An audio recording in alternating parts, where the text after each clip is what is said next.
was driving in my hometown in Indianapolis, and I was stopped by the police, and they shined the light in the back of the car and saw the cello sitting in there, and asked me, where'd you get that thing and all that stuff, and I said it's mine, and they didn't believe me, and they were going to arrest me for stealing it, and they told me, well, it was a big joke to them, like, oh yeah, that's yours, and they told me, okay, well, play it, and so I actually had to pull the cello out. I stopped in this alley in Indianapolis. I had to pull the cello out and play for them. And, and I played a little Bach, and they were like, they were like patting me on the back like it was the funniest thing. Oh, look at that, you can actually play. And it was like this big joke to them.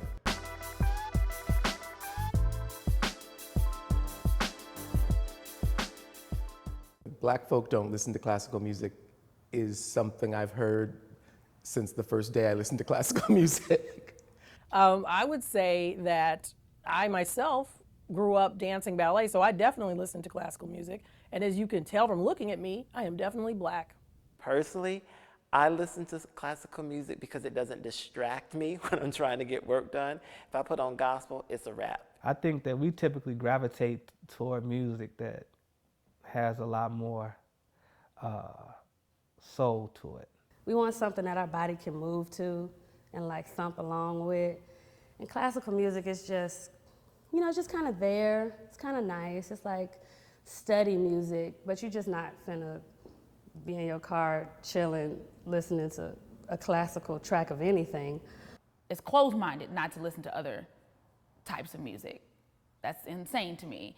I think the barrier sometimes when we say classical, we're really saying European, because that's who we think of in terms of classical music. But I often think of classical music like Sun Ra or Phil Karan and the masters who are classical. Classical music, to me, is more about technicality than musicality. And it's more about like the theory of music and writing notes down and, old white men in gray wigs just sitting in a woodshed getting ink and writing notes and like, this will be the greatest measure of music ever. Classical music composers, can I name some? Bach, I don't know his full name. Mozart, Beethoven. Bach. Bach is a composer. Everybody knows like when you hear those, like the melodies, you don't know what they're called though. You're just like, da-da-da-da, da-da-da-da. I don't even know what that's called. Beethoven's fifth, I don't know, seventh. Well, you don't know either, see? Duke Ellington's Sentimental Mute, that's classical music. George Clinton, Prince. Contemporary ones, there's Adolphus Hailstork, there's just recently passed away, there's a great composer named Coleridge Taylor Perkinson. Miles Davis, John Coltrane, Cannonball Adderley. Nicki Minaj, Beyonce. Bob Marley, KRS-One, Eric B. and Rakim, Nas. Renee Baker is a fine local composer. There are a fair number of Black composers.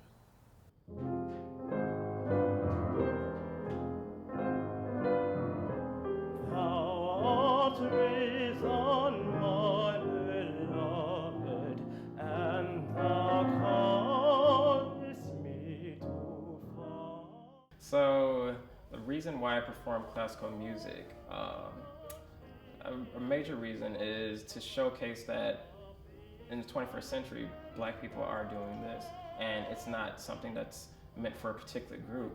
We can still see ourselves on the stage performing, whether it's conducting, singing, playing an instrument. So my mission of doing this, pursuing classical music, is to showcase that you don't have to be a rapper, which is great. You don't have to be a football player, that's great too. But you don't have to do what media, society states that you have to. And the day that thou art seeking gives such rapture as the darkness, gives such rapture as the